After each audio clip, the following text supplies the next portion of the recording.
5 টাকার 4 বিনিময়ে দৌলত ইমান বিক্রি করা যাবে না। এই জন্য রে মুসলমান ভাইরা আমার, আল্লাহ রাব্বুল আলামিন পবিত্র কুরআনুল কারীমের ভিতর বলেন, আমিনু কামা আমানান নাস। সাহাবায়ে ইরামের ইমানের মতো ইমান তোমরা যদি আনতে পারো, ইমান ওয়ালা হতে পারো। ফেরাউনের স্ত্রী আসিয়ার দিকে লক্ষ্য করুন। হযরতে আসিয়াকে কত পরিমাণ নির্যাতন করা হয়েছে, কত পরিমাণ টর্চারিং করা হয়েছে, তারপরেও কিন্তু ইমান ছাড়া নাই। ফেরাউন চিন্তা ভাবনার ভিতর পড়েছিল, আমাকে কুদা মানো, আমাকে কুদা মানো, তোমাকে চিরদিনের জন্য মুক্তি করে দেব। আসিয়া বলতেছেন, আপনি তো কুদা না, আপনি তো হুদা। ঠিক কিনা? আপনি তো কুদা হতে পারেন না, আপনি তো হুদা। যে কুদা হবে তার নাকের সেন্টার ঠিক নাই, চেহারা সুন্দর নাই, কিরকম জানি। ঠিক কিনা বলেন? হযরতে আসিয়া ঈমান আনার কারণে হযরতে আসিয়াকে কত পরিমাণ নির্যাতন করা হয়েছে, নিপীড়ন করা হয়েছে, অত্যাচার করা হয়েছে, তারপরেও কিন্তু দৌলতে ঈমান ছাড়া নাই। ঈমান এনেছে শক্ত করে। শুধু তাই নয়, যখন মিশরের ভিতর যখন চতুর্দিক দিয়ে একটি গুঞ্জন শুরু হয়ে গেছে, কুদার স্ত্রী কুদাকে কুদা মানে না, ফেরাউনের মাথা নষ্ট হয়ে গেছে। তার দুস্তুর কাছে গিয়েছে, হামানের কাছে গিয়ে বলতেছে, দুস্তুরে আমার কুদাগিরি তো থাকবে না। কি থাকবে না? কুদাগিরি থাকবে না। ঘরের মানুষ যখন বাহিরে বদনাম ছড়ায়, তাহলে কি তার দাম থাকে? কথা বলেন, তাকে? হযরতে আসিয়াকে বারবার প্রস্তাব দিয়ে থাকে, ফেরাউনকে বুদ্ধি দিয়েছে, পরামর্শ দিয়েছে, এ দুষ্টু ফেরাউন, তোমার স্ত্রী আসিয়াকে তুমি প্রস্তাব দাও সঠিকভাবে। যদি তোমার প্রস্তাব গ্রহণ করে, তাহলে তুমি তাকে কি করবা না? মায়ের দুন করবা না, অত্যাচার করবা না। আসিয়াকে যখন বলা হয়েছে, আসিয়া একসাথে চলাফেরা করেছি, একসাথে উঠা বসা করেছি, দীর্ঘদিন আমার সহধর্মিণী হিসাবে তুমি ছিলা, আসো তো আমাকে একটু কুদা মানো, আমাকে একটু কুদা মানো, তোমাকে আমি মাফ করে দিব। ফেরাউনের কাঠগড়ার ভিতর যখন ঢুকায় দিয়েছে, বলতেছেন, না গো না স্বামী, আমি কুদা যাকে মেরেছি, আমি কুদা মেরেছি হযরতে পয়গম্বর মূসা আলাইহিস সালাতু ওয়াস সালামের কুদাকে আমি কুদা মেরেছি, আমি তোমাকে কুদা মানতে পারবো না। হযরতে আসিয়া যখন এই কথা বললেন, ফেরাউনের মেজাজটা বড় নষ্ট হয়ে গেল। কি করা যায়, কি করা যায়? দুস্তুর সাথে পরামর্শ করার পর ফেরাউনের মাথার ভিতরে চিন্তা ঢুকাইয়া দিল, দুষ্ট, কোনো চিন্তার কারণ নাই।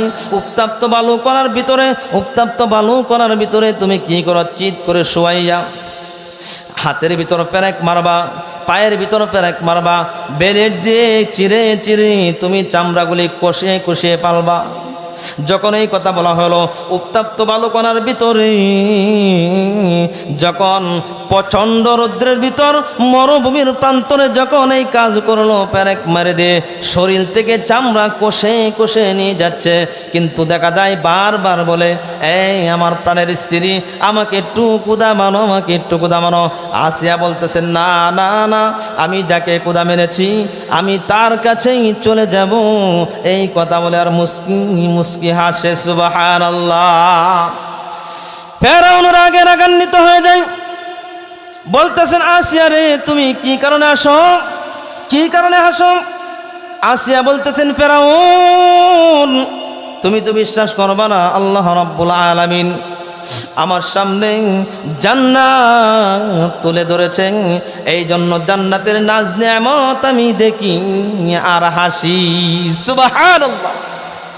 হযরতে আসিয়া যখন এই কথা বললেন, আল্লাহ রাব্বুল আলামিনের কাছে হযরতে আসিয়া বলতেছেন, আল্লাহ গো, এই ফেরাউনের অত্যাচার আমি আর সহ্য করতে পারতেছি না, ফেরাউনের অত্যাচার আমি সহ্য করতে পারতেছি না, তার সঙ্গী সাথীদের অত্যাচার আমি সহ্য করতে পারতেছি না। এই সম্প্রদায় থেকে আল্লাহ আমাকে আপনি রক্ষা করুন, এই সম্প্রদায় থেকে আমাকে রক্ষা করুন, আমাকে আপনার কাছে একটু ঘর বানিয়ে দেন, জান্নাতে আমার জন্য একটি বাড়ি নির্মাণ করে দেন। আল্লাহ স্বয়ং আল্লাহ সঙ্গে সঙ্গে হযরতে আসিয়ার কথা শুনেছে। আর শোনার পর যখন ফেরাউন আসিয়াকে উত্তপ্ত বালু কণার ভিতরে যখন পেরেক মেরে যখন পাথর চাপা দিয়ে দুনিয়ার জমিন থেকে সরিয়ে দিবে, দুনিয়ার জমিন থেকে সরিয়ে দেওয়ার আগে আল্লাহ রাব্বুল আলামিনের ডাকে সাড়া দিয়ে হযরতে আসিয়া চলে গেলেন। আর তাদের ঈমান ছিল কিরকম ঈমান, আওয়াজ দেয়া বলেন। মহিলা একজন মানুষ হয়ে যদি তাদের ঈমান এত সুন্দর হতে পারে, এত নির্যাতন অত্যাচার সহ্য করতে পারে, আর আমার আর আপনার ঈমান কিন্তু 5 টাকার চার কাছে বিক্রি হয় দিনে 3 বার 4 বার, ঠিক কিনা বলেন? ঈমান বিক্রি করা যাবে? কথা বলেন। ঈমান বিক্রি করা যাবে? যতই জ্বর জাপটা আসুক না কেন, ঈমান কিন্তু 1 সেকেন্ডের জন্য, 1 মুহূর্তের জন্য কি করা যাবে না, ঈমান ছাড়া যাবে না। রাজি আছি তো? কে কে রাজি আছি? আল্লাহ রাব্বুল আলামিনকে 2টা হাত তুলে দেখাই। আল কোরআনের আলো, আল হাদিসের আলো, আলেমুল যেখানে নারায়ে তাকবীর। এই জন্য রে মুসলমান ভাইরা আমার, হযরতে আসিয়া প্রমাণ করে দিয়েছেন কাট্টা কাফেরের গড়ে থাকার পরেও কিন্তু ঈমান প্রতিষ্ঠা করে দিয়েছে, ঠিক কিনা বলেন? এই এলাকার সম্মানিত আমার মা এবং বোনদেরকে বলে যাই, ওগো মা,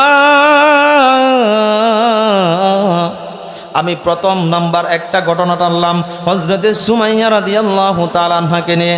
এখান থেকে আপনারা শিক্ষা নেবেন। আপনাদের জীবনটা যদি এইভাবে পরিচালনা করতে পারেন, হযরতে সুমাইয়া রাদিয়াল্লাহু তাআলা আনহার মতন, হযরতে আসিয়ার মতো যদি জীবনটা করতে পারেন, হযরতে ফাতেমার মতো যদি জীবনটা করতে পারেন, ঈমানওয়ালা হয়ে যদি, ঈমান আমল হলা হয়ে যদি দুনিয়ার জীবনে হায়াতের জিন্দেগির ভেতরটাকে কাটান, শুধু তাই নয় 5 ওয়াক্ত নামাজ সঠিকভাবে আদায় করেন, আর পর্দার ভিতর থাকেন, আর যদি বিবি আসিয়াকে তালাশ করেন, বিবি সুমাইয়া রাদিয়াল্লাহু তাআলা আনহাকে তালাশ করেন, তাহলে আপনার জন্যই যথেষ্ট হয়ে যাবে, ঠিক কিনা বলেন?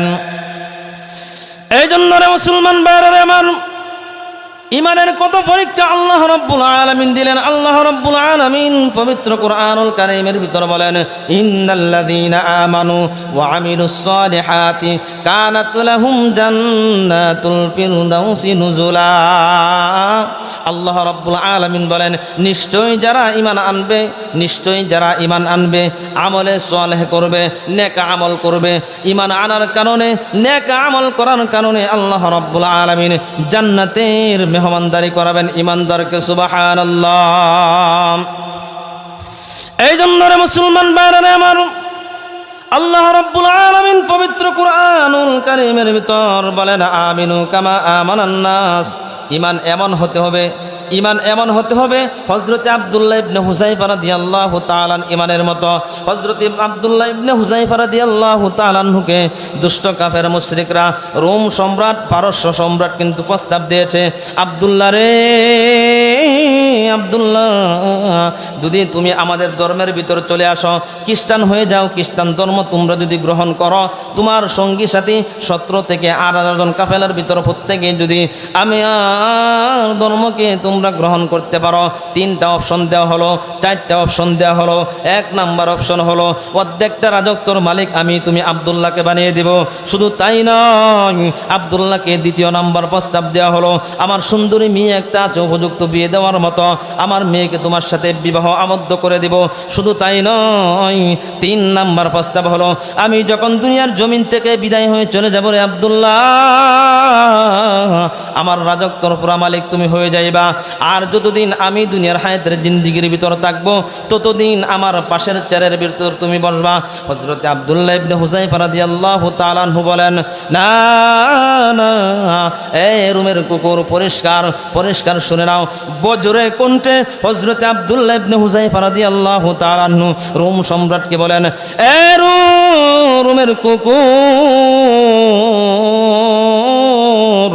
আমি আব্দুল্লাহকে ইমানদারকে ইমানদার কখনোই টাকার কাছে বিক্রি হয় না, ইমানদার কখনোই বাড়ির কাছে বিক্রি হয় না, ইমানদার কখনোই সুন্দর নারীর কাছে বিক্রি হয় না, ইমানদার কখনোই অট্টালিকার কাছে বিক্রি হয় না, ইমানদার 5 টাকার চার কাছে বিক্রি হয় না, ইমানদার লক্ষ লক্ষ টাকার কাছে বিক্রি হয় না, ইমানদার কোটি কোটি টাকার কাছে বিক্রি হয় না। ঠিক কিনা বলেন? হযরতে আব্দুল্লাহ ইবনে হুযায়ফা রাদিয়াল্লাহু তাআলা আনহু বলেন, হে আব্দুল্লাহ, তুমি জানো না আমার প্রস্তাব না মানার কারণে আমি তোমাকে কি করতে পারি, তুমি জানো না। রোম সম্রাট যখন এই কথা বললেন, আব্দুল্লাহ ইবনে হুযায়ফা রাদিয়াল্লাহু তাআলা আনহুকে যখন জেলখানার ভিতর ঢুকিয়ে দেওয়া হলো, আব্দুল্লাহ ইবনে হুযায়ফা রাদিয়াল্লাহু তাআলার সঙ্গী সাথীদের থেকে একজনকে ধরে এনে বলতেছেন, এ আব্দুল্লাহ, তোমার চোখের সামনে কিন্তু দেখবা একটি কড়াইয়ের ভিতর অনেকগুলি তেল দেওয়া হয়েছে। তেলগুলি যখন জাল হইতে হইতে একদিন নয়, 2 দিন নয়, দীর্ঘদিন যখন জাল দিতে দিতে তেলের ভিতর টক বক করতেছে, জ্যান্ত মানুষকে যখন ছেড়ে দেওয়া হয়, আড্ডি একদিকে চলে যায় আর মাংস আরেক দিকে চলে যায়। ঠিক কিনা বলেন? এই দৃশ্য দেখানোর পর হযরত আব্দুল্লাহ ইবনে হুযায়ফা রাদিয়াল্লাহু তাআলা আনহুকে বলতেছেন, আমার 4টা প্রস্তাব না মানার কারণে আমি কিন্তু এই কাজ করে ফেলবো রে আব্দুল্লাহ। সাথের একজন সঙ্গী সাথীকে জ্বলন্ত আগুনের ভিতর, কড়াইয়ের ভিতর দেওয়ার পর হাড্ডি একদিকে চলে যায়, মাংস আরেক দিকে চলে যায়। আব্দুল্লাহ ইবনে হুযায়ফা রাদিয়াল্লাহু তাআলা আনহু জেলখানার ভিতর খাবারের কোনো ব্যবস্থা নাই, গোসলের কোনো ব্যবস্থা নাই। 1 দিন নয়, 2 দিন নয়, 3 দিন নয়, দীর্ঘদিন ধরে খাবার খায় না। জেলখানার ভিতর একটু পানির পরিবর্তে একটি মদের বোতল দেওয়া হয়েছে। শুধু তাই নয় রে মুসলমান, খাবারের পরিবর্তে শুয়োরের গোশত দেওয়া হয়েছে। আব্দুল্লাহ ইবনে হুযায়ফা রাদিয়াল্লাহু তাআলা আনহু বলেন, আমি এই খাবার খাবো না। সাথে সঙ্গী সাথীরা বলতেছেন, জীবন যদি চলেও যাই তারপরে এই হারাম খাবার আমরা খাইতে পারবো না। জোরে বলি সুবহানাল্লাহ। শুধু তাই নয় রে কুমিল্লার মুসলমান, হযরত আব্দুল্লাহ ইবনে হুযায়ফা রাদিয়াল্লাহু তাআলা আনহুর ঈমান কিভাবে নষ্ট করা যায়। এই জেলখানার ভিতর একটি যুবতী মেয়েকে জেলখানার ভিতর ঢুকিয়ে দেওয়া হয়েছে, সাজুগুজু করে জেলখানার ভিতর ঢুকিয়ে দেওয়া হয়েছে। আব্দুল্লাহ ইবনে হুযায়ফা রাদিয়াল্লাহু তাআলা আনহু সিজদায় পড়ে আল্লাহর কাছে কান্দে আর বলে, নামাজরত অবস্থায় দীর্ঘ সময় চলে যায়। হযরত আব্দুল্লাহ ইবনে হুযায়ফা রাদিয়াল্লাহু তাআলা আনহুর অবস্থা দেখার পর আমার বন্ধুগণ, সুন্দর রমণী জেলখানার ভিতর থেকে বের হয়ে চলে আসলো। সম্রাটের কাছে বলতেছে, ওগো সম্রাট, কার কাছে পাঠাইলেন? আমার দিকে একবার ফিরে চাই না। সুবহানাল্লাহ। এই জন্য রে মুসলমান ভাইরা রে আমার, হযরতে আব্দুল্লাহ ইবনে হুযায়ফা রাদিয়াল্লাহু তাআলা আনহু কে রোম সম্রাট ডেকে এনে প্রস্তাব দেওয়া হয়েছে, এ আব্দুল্লাহ, তোমার তো হায়াতের জিন্দেগি শেষ হয়ে যাবে। হায়াতের মালিককে, আরো আসতে বলেন, হায়াতের মালিককে। যখন আব্দুল্লাহ ইবনে হুযায়ফা রাদিয়াল্লাহু তাআলা আনহুকে বললেন, তোমার তো জীবন শেষ হয়ে যাবে, তোমার সাথে একজন সঙ্গীকে দেখো, কড়াইয়ের ভিতরে দিয়ে দুনিয়ার জমিন থেকে শেষ করে দিয়েছে। হাড্ডি একদিকে চলে গিয়েছে, মাংস আরেক দিকে চলে গিয়েছে। হযরতে আব্দুল্লাহ ইবনে হুযায়ফা রাদিয়াল্লাহু তাআলা আনহুকে যখন কবর দিয়ে নিয়ে যায়, বলতেছেন, আব্দুল্লাহ রে, তুমি চোখের পানি ছাড়ো আর কান্দো কেন? বুঝতে পারলাম না রে আব্দুল্লাহ। রোম সম্রাট যখন এই কথা বললেন, আব্দুল্লাহ ইবনে হুযায়ফা রাদিয়াল্লাহু তাআলা আনহু বলেন, এ রোমের কুকুর, আমি চোখের পানি কি কারণে ছাড়ি, কি কারণে কান্দি তুমি তো জানো না রে বড় সম্রাট। আমি এই জন্য কান্দি, আমি একজনের জীবন যদি আল্লাহর রাস্তায় দিয়ে যাই, তাতে কোনো সমস্যা নাই। আমি আব্দুল্লাহ ইবনে হুযায়ফার মতো যদি 1000 জীবন আল্লাহ রাব্বুল আলামিন আমাকে দান করত, তারপরেও তোমার কাছে দুষ্ট কাফেরের কাছে আমি মাথা নত করতাম না, ঈমান বিক্রি করতাম না। এই জন্য কাঁদতেছি, একটা জীবন কেন, 1000 জীবন যদি আমি আল্লাহ রাব্বুল আলামিনের দরবারে দেওয়া লাগে, আমি সদা সর্বদাই প্রস্তুত, তাতে কোনো সমস্যা নাই। আওয়াজ দিয়ে বলেন সুবহানাল্লাহ। এই জন্য রে মুসলমান ভাইরা রে আমার, ঈমান, সাহাবায়ে কেরামের ঈমান কত দামি। আব্দুল্লাহ ইবনে হুযায়ফা রাদিয়াল্লাহু তাআলা আনহুর এই কথা শোনার পর রোম সম্রাট বলতেছেন, আব্দুল্লাহ রে, তোকে তো কিছুভাবে ঈমান হরণ করতে পারলাম না। সর্বশেষ শর্ত হলো, যদি আমার শর্ত তুই রাজি থাকস, আমার শর্ত তুমি মানতে পারো, তোমাকে আমি কি করে দেব, এখান থেকে কালাশ করে দেব, বিদায় দিয়ে দিব। হযরতে আব্দুল্লাহ ইবনে হুযায়ফা রাদিয়াল্লাহু তাআলা আনহুকে বলতেছেন, আমার কপালের ভিতরে যদি একটা চুম্বন করতে পারো, তাহলে তোমাকে আমি মুক্তির ব্যবস্থা করে দেব। সুবহানাল্লাহ। হযরতে আব্দুল্লাহ ইবনে হুযায়ফা রাদিয়াল্লাহু তাআলা আনহু বলেন, আমার সঙ্গী সাথী প্রত্যেককেই যদি আপনি এই কাজটা করে, প্রত্যেককেই যদি আপনি মুক্তি দিয়ে দেন জেলখানার ভিতর থেকে, তাহলে আমি রাজি। সম্রাট রাজি হয়ে গেল, কোনোভাবেই কিন্তু ঈমান থেকে দূরে সরাইতে পারে নাই। প্রথমে কি প্রস্তাব দিয়েছে? 1 নাম্বার প্রস্তাব হলো, কয় নাম্বার প্রস্তাব? 1 নাম্বার প্রস্তাব, রাজত্বের মালিক বানিয়ে দিব, সুন্দরী মেয়ে তোমাকে বিবাহ দিয়ে দিব।